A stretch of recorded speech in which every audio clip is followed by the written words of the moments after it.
আসসালামু আলাইকুম, সবাইকে অসংখ্য ধন্যবাদ জানিয়ে শুরু করছি। আমি Fariduddin, managing director, travel councillor limited.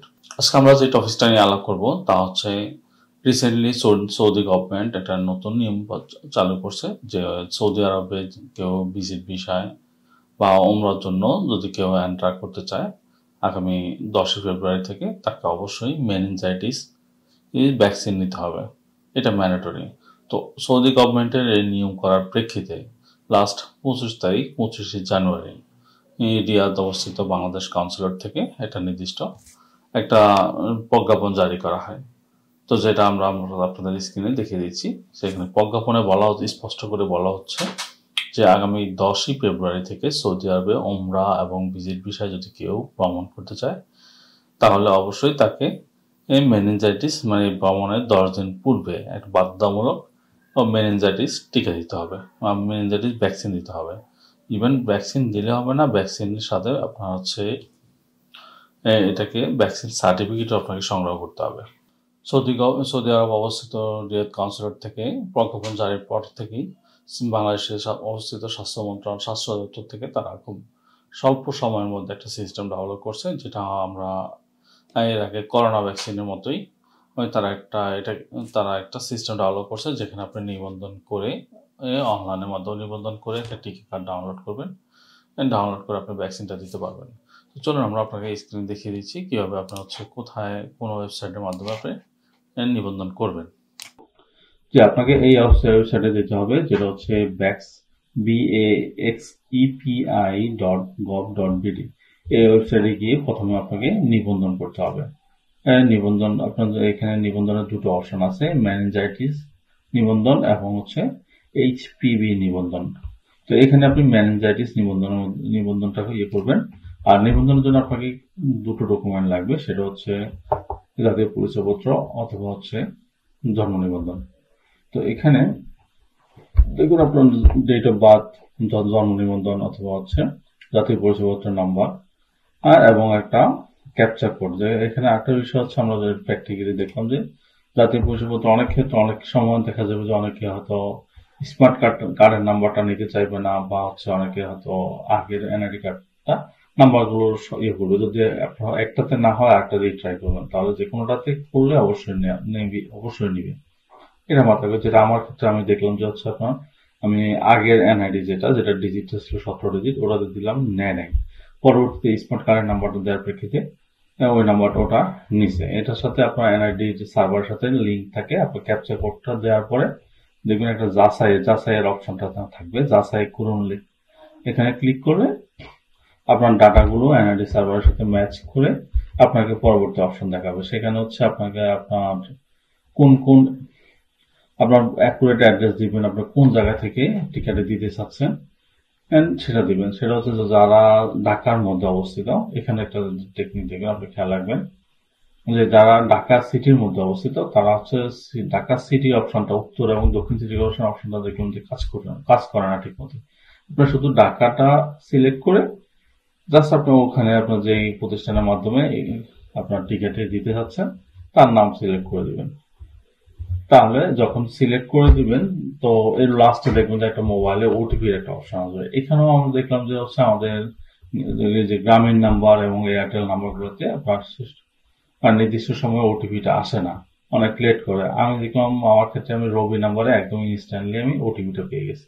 হয়তো অনেকের এরকম প্রবলেম হতে পারে, ওটিপি আসে না, তাহলে আপনার নাম্বার চেঞ্জ করে আমরা এটা ট্রাই করতে পারেন। তো যখন আপনি নিবন্ধনটা শেষ হয়ে গেল, এরপরে নিবন্ধন শেষ হয়ে যাওয়ার পরে আপনি যখন ওটিপিটা দিয়ে ইনপুট দিবেন আপনার নিবন্ধন ওকে হয়ে যাবে। তখন আপনি এবার লগ ইন দিতে পারেন। লগ ইনে দেওয়ার সময় আপনি দেখেন লগ ইনে যখন আপনার ডিটেলস গুলো দিবেন, দেওয়ার পরে তখন লগ ইনের অপশন আসবে। যেমন আমি আপনাদের লগ ইন করে দেখাচ্ছি।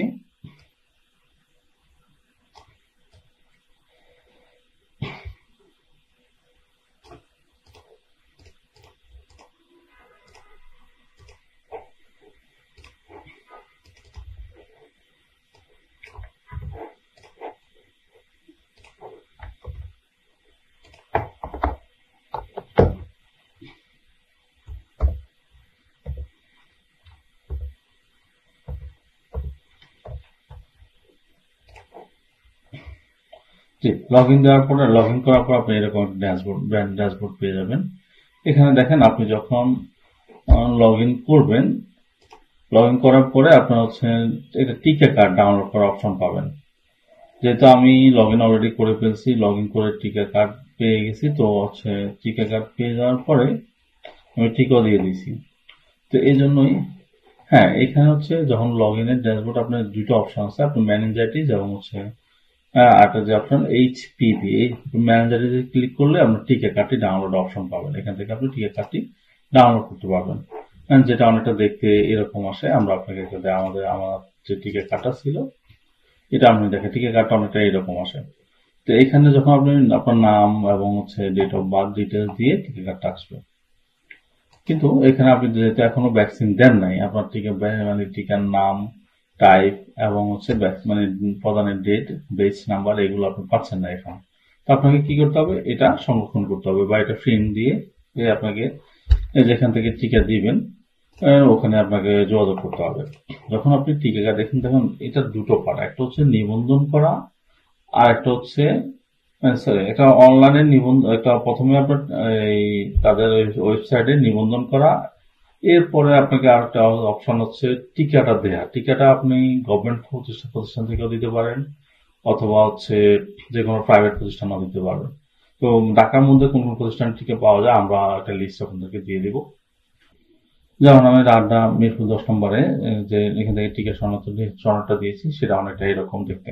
তো এই টিকা সনদটা যখন আপনি পেয়ে যাবেন, এটাও অনলাইন করার জন্য এটাকে আপনাকে সাথে দিয়ে দিতে হবে। সাথে দিয়ে দেওয়ার পরে আপনি যেহেতু রেজিস্ট্রেশন করছেন আর সিভিল সার্জনের কার্যালয়ে যদি আপনি জমা দিয়ে থাকেন, দেখবেন যে একটা নির্দিষ্ট সময়ে, যদিও তারা একটু সময় নিয়ে থাকে, তারা আপনাকে একটা ভ্যাকসিন সার্টিফিকেট দিবে যেটা দেখতে অনেকটা এরকম হয়ে থাকে।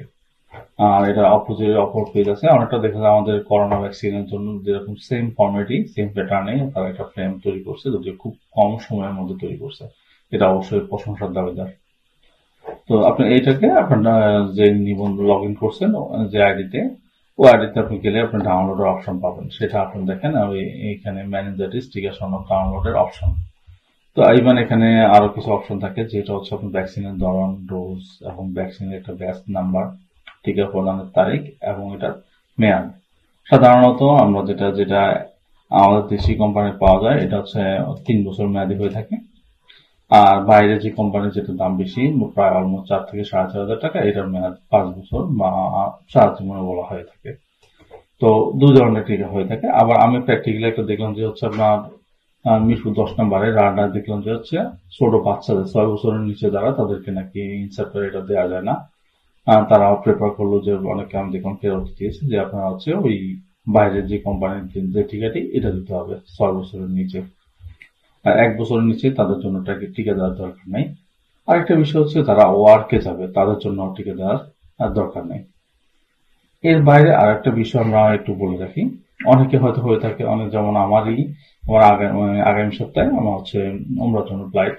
তো আমার একটা ইমার্জেন্সি ছিল, এই জন্য আমার ইভেন আমি টিকাটা অনেক আগে দিয়ে দিয়েছি, অনেক আগে বলতে লাস্ট গত মাসের 27 তারিখে। তো টিকা দেওয়ার প্রেক্ষিতে ওই সময় তো অনলাইনের সিস্টেমও ছিল না। তো আমাকে রাড্ডা থেকে একটা সার্টিফিকেট দিয়ে দেওয়া হলো। আমি ভাবলাম যে এটা দিয়ে হয়ে যাবে। পরবর্তীতে এখন দেখুন যে অনলাইন করতে হয়, মানে হচ্ছে আপনার এটাকে আবার যখন আপনি অনলাইনে আবেদন করে একটা টিকা কার্ড পাবেন, ওই টিকা কার্ড দিয়ে আবার আপনার টিকার ডকুমেন্ট দিয়ে অনলাইনে করতে হবে।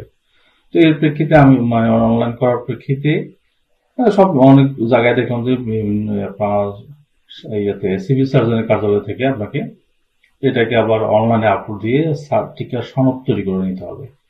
তো সিভিল সার্জনের কার্যালয়ে আসলে আমি যে প্রথম দেখলাম যে হেড অফিসটা আজিমপুরে। তো ওখানে আমি লোক পাঠানোর প্রেক্ষিতে তারা বললো যে না, এটা ওখান থেকে হয় না, এটা হচ্ছে আপনি তেজগাঁ সিভিল সার্জনের কার্যালয় থেকে করতে হয়। তো তেজগাঁ সিভিল সার্জনের কার্যালয় আসলে গুগলে সার্চ দিয়ে পেলাম না, কিন্তু তারা একটা হিন্স দিয়ে দিচ্ছে, সেটা হচ্ছে আহসানুল্লাহ ইউনিভার্সিটির ঠিক অপোজিটে। আসলে আমি ওখানে মানে নিজেই গিয়ে মানে ওখানে গেলাম, যাওয়ার পরে আহসানুল্লাহ ইউনিভার্সিটির ঠিক গেটের অপোজিটে ছোট্ট একটা সাইনবোর্ড দেখা যায় সিভিল সার্জনের কার্যালয়। ওখানে নিচে কয়েকজন মানুষ আছে, তারা আসলে এই অ্যাপ্লিকেশনটা জমা নেয়। আপনি যদি মানে একটু সময় থাকে, যদি আপনি মনে করেন যে মানে 10-15 দিন বা আরো বেশি সময় থাকে, তাহলে আপনি ওখানে জমা দিয়ে চলে আসতে পারেন। যদি আপনার ইমিডিয়েট ডেট থাকে, হয়তো বা আপনার এই সপ্তাহের মধ্যে আগামী সপ্তাহের মধ্যে ডেট, তাহলে আপনাকে তারা কি করে, এখানে আর জমা নেয় না, তারা অন্য জায়গায় প্রেফার করে দেয়। সেটা হচ্ছে তারা বলে দেয় যে স্বাস্থ্য অধিদপ্তরের মানে মহাখালীর যে অফিসটা, এটা হচ্ছে নতুন বিল্ডিং। এই বিল্ডিংটা হচ্ছে আপনার আর মহাখালী ওয়ারলেস গেট পার হয়ে, আপনার মহাখালী থেকে ওয়ারলেস গেট পার হয়ে সামনে একটু অল্প একটু গেলে এটা হচ্ছে স্বাস্থ্য অধিদপ্তরের নতুন বিল্ডিং। ওখানে হচ্ছে 6 তলায় MIS নামে একটা অপশন আছে তাদের। মানে আমি যতটুকু বুঝলাম তারা এই সিস্টেমটা নিয়ন্ত্রণ করে। ইভেন ওখানকার সার্ভিসও দেখলাম খুবই অসাধারণ।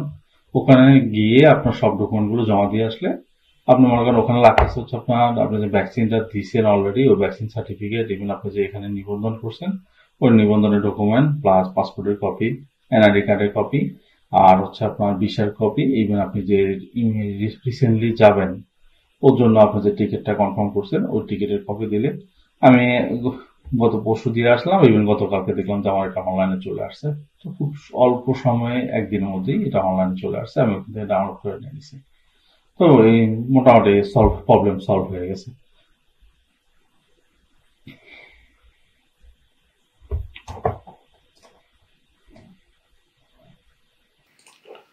আর ঢাকার বাইরে থেকে ঢাকার বাইরের জন্য অবশ্যই সিভিল সার্জন কার্যালয়কে আপনাকে প্রেফার করতে হবে, ওখান থেকে আপনাকে এটা সংগ্রহ করতে হবে। আর আরো কি একটা জিনিস আছে, এটা সতর্কতামূলক আপনাদেরকে ইনফর্ম করে দিচ্ছি, সেটা হচ্ছে অনেকে দেখলাম যে ফেসবুকে অনেকে অফার করে যে টিকা কাট করে দিবে, বা আমি দু একজনকে এরকমও দেখছি যে হচ্ছে হোয়াটসঅ্যাপে নক করে বিকাশ নাম্বারে টাকা পেমেন্ট করছে, কিন্তু কোনো কাজ হয় না, পরে ওদেরকে ব্লক করে দিছে। তো আসলে আমরা উমরা করতে যাব, ভালো একটা নিয়তে যাব, তো এটা খুব কঠিন কিছু না, আপনি একদিন বা 2 দিন সময় দিলে এটা এমনি করে আনতে পারবেন, ঠিক আছে? তো এটার জন্য আপনার আসলে আমাদের বিহেভিয়ার বা আপনাদের এগুলো, আমাদের কাজের প্যাটার্ন গুলো শর্টকাট না করে অ্যাজ ইউজুয়াল চিন্তা করাটাই বেস্ট। তো আশা করি ইনফরমেশনটা আপনাদের কাজে লাগবে। আপনার সবাইকে অসংখ্য ধন্যবাদ জানিয়ে আজকের মতো শেষ করছি। আসসালামু আলাইকুম।